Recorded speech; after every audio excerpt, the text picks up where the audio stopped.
आज की इस वीडियो में हम बात करेंगे कि क्या दूध पिलाने वाली माएँ रोज़ा रख सकती हैं।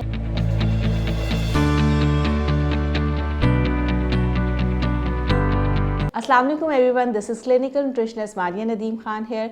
I am working at Rainbow Obesity and Eating Disorder Center and Alhamdulillah I have more than 10 years of experience in the field of food and nutrition. आज की इस वीडियो में हम बात करेंगे कि क्या दूध पिलाने वाली माएँ रोज़ा रख सकती हैं। तो हमारे रिलीजन में तो बेसिकली हमें छूट दी गई है कि रोज़ा जो है वो बाद में जो है वो रख लें, रमज़ान में रोज़ा ना रखें ताकि उनके दूध के ऊपर कोई असर ना आए, उनके न्यूट्रिशनल स्टेटस पे कोई असर ना आए और उनके बच्चे की सेहत के लिए जो है वो बहुत ज़्यादा इंपॉर्टेंट है, उसकी ज़हनी और जिस्मानी नशोनुमा के लिए। लेकिन अगर कुछ दूध पिलाने वाली माएँ जो है वो रोज़ा रखना चाहती हैं तो किन टर्म्स एंड कंडीशंस का उनको ख्याल रखना बहुत ज़्यादा ज़रूरी है। सबसे पहले तो उनका न्यूट्रिशनल स्टेटस आता है, क्या उनको खून की कमी तो नहीं है, क्या उनका वज़न जो है वो ज़रूरत से ज़्यादा कम तो नहीं है, क्या उनकी डाइट बैलेंस है।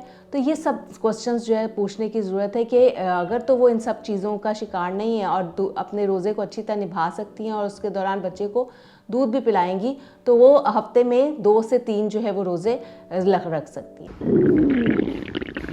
लगता है बाजार के खाने बहुत खाते हो। जी डॉक्टर साहब, मैं ये मेडिसिन प्रिस्क्राइब कर रहा हूँ, वो आप ले लेना। अब कोई भी मसला हो तो मरहम से डॉक्टर की ऑनलाइन कंसल्टेशन बुक करो, क्योंकि डॉक्टर से बात होगी अब घर पर। इसके अलावा जो है हमारे बच्चे की ज़हनी नशोनुमा के लिए माँ का दूध बहुत ज़्यादा इंपॉर्टेंट है।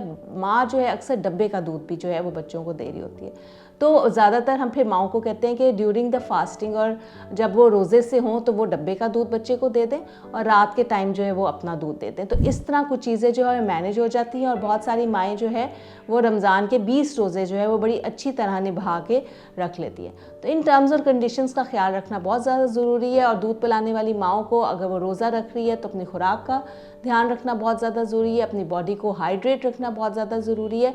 हेल्दी चॉइसेस के साथ, हेल्दी मील्स के साथ, बैलेंस डाइट के साथ जो है वो अपनी सहरी और अफ्तारी करे ताकि उसकी सेहत भी बहाल रहे और उसके रोज़े का उसके बच्चे की सेहत पे भी कोई असर ना हो। अगर आप लोगों का इस वीडियो से कोई भी मुतालिक क्वेश्चन है तो आप कमेंट सेक्शन में पूछ सकते हैं और अगर आप मेरे साथ ऑनलाइन या फिज़िकल कंसल्टेशन चाहते हैं तो मरहम की ऐप पर रब्ता करें।